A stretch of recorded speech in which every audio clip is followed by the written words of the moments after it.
Conflict is a massive part of a fight, always has been and always will be. In anime and manga, conflicts have a way of wrapping a finger around the characters and consistently push them forward. The characters struggle, develop, and overcome their obstacles, and if done right, that story will go down as one of the greatest. However, the person who holds the key to creating conflict is always the antagonist. It is also extremely important for you as a viewer to understand the antagonist's perspective throughout the story, because if you understand him well enough, then you will be able to make a decent analysis on the scope of the series as well. There are definitely a fair deal of stories that have conflicts which can disappoint many people, but if an author can consistently build and develop multiple conflicts and resolve them at the end by completely respecting the true idea of the story, then it can hold a very dear and special place in the audience's heart.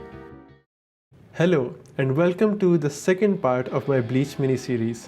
If you haven't watched the first part of this series, then I highly recommend that you check it out because I will be expanding on some aspects I discussed in it. However, for the rest of you, without further ado, let's talk more about Bleach. When Dragon Ball first caught fire and became the flagship title of Weekly Shonen Jump, critics and fans took note of its impressive story structure. The series was written in such a way that with each new arc, the stakes would always be increased with greater threats for the main cast. This type of structure was exciting for everyone. Dragon Ball felt like a never-ending adventure for a massive and dedicated fanbase which consists of people making 8 death battles to this day. But the original Dragon Ball ended 27 years ago, and a lot has changed since then. It is true that Dragon Ball paved the way for almost every single hit in Shonen Jump since its release, but it's obvious that things would change in terms of appeal to the audience. So after this, One Piece and Naruto took center stage with greatly ambitious storylines where the primary ideas glorified our protagonists and goals. This idea was so good that even after almost 20 years, modern-day manga authors are taking inspiration from such stories and putting their own spin on it. And then in one corner you had Bleach. Even though Bleach was very highly praised for its first chapter, people knew that this story was very odd in comparison to the norm. Remember how I said in my previous video that Kubo was told to make manga like Dragon Ball and Fist of the North Star? Yeah, Kubo didn't really do that. Albeit, it doesn't mean that Bleach didn't have a few noticeable inspirations from them, like the spiritual pressure, which is calculated for power scaling.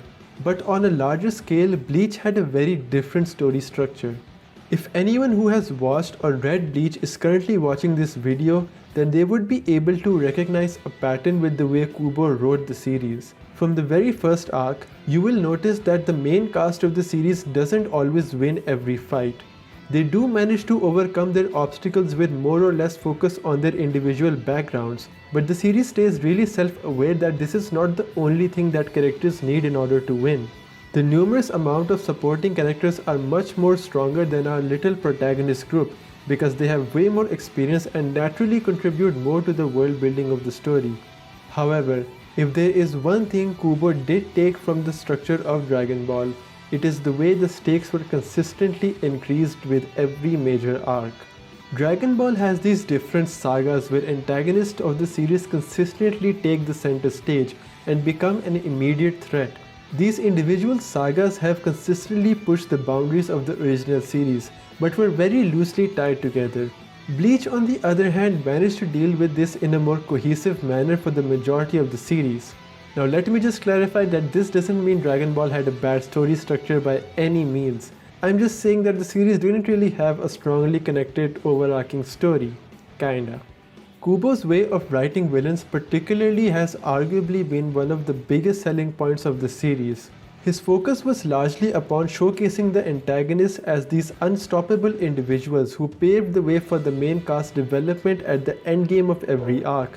The Agent of Shinigami arc has this mixed balance between recognizing true threats and clarifying misunderstood ideologies between the characters.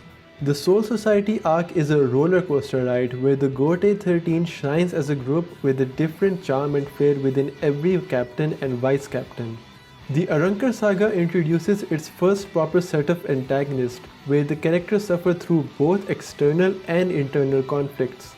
The Lost Agent arc focuses more on the purpose and the decisive factors that have impacted the world of Soul Society. And the Thousand Year Blood War arc is the grand showcase of destruction, where every surviving character plays a vital role alongside the main cast to put an end to arguably one of the greatest conflicts in a battle shonen. When it comes to the development of Ichigo as a character, this structure is almost perfect. There are hints of his nature that change the stakes of the series, and all of that is greatly due to the villains. Mentality is a great aspect to a fight, but what is almost equal is the power that one holds, and Kubo had kept the villains of Bleach on some top tier steroids. The Agent of Shinigami arc does introduce the Soul Reapers as the first obstacle, but it is very likely at the same time for the audience to understand that these set of characters can come to an understanding and play ping pong the next day. However, the Soul Society arc doesn't allow that to happen. This arc is considered one of the best in Shonen Jump to date because it introduces multiple character motivations which can make the audience point fingers on almost every character within the Gote 13. It excludes a very small fraction of characters along with our main cast because of how well natured and kind they appear. The fights throughout the entire arc are filled with grounded action and truly reflect what would happen if a bunch of teenagers picked a fight with over 100 years old death gods. But above all this, if there is one aspect the Soul Society arc is praised for more, then it is the fact that how menacingly it revealed the series' first major antagonist. And that pace doesn't come to a halt at the start of the Arrancar saga. By introducing the Espadas, Kubo consistently doubled down on the main characters and showed how meager their power is in comparison to their upcoming rivals. And what's even more threatening is that these figures are just mere underlings to the big baddie who holds the aces. What is truly frightening about this type of writing is that it almost feels like race against time for our heroes. By overpowering the heroes of the story, Kubo manages to put the most favorite characters of the series in some of the most ridiculously horrifying situations. Yes, I know this is a shonen series. Yes, I know the good guys will win somehow. But I think credit is due when you literally use bare hands to beat up your main character's ass all over the place. This kind of stuff builds up rivalries, passion for strength increases, psychologically breaks down a character's belief in themselves when they realize that they might not be able to protect anyone. Also, the reason I've been beating this drum so hard with the title of these videos is, okay, think about how many modern day shonen series manage to pull this off.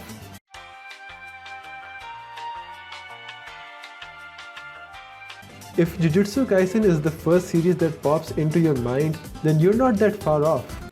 In episode 12, Yuji gets mocked for his inability to protect something very precious. In that very moment, the upbeat and entertaining side of Yuji escapes for a while, and we see a glimpse of the rage that he buries inside.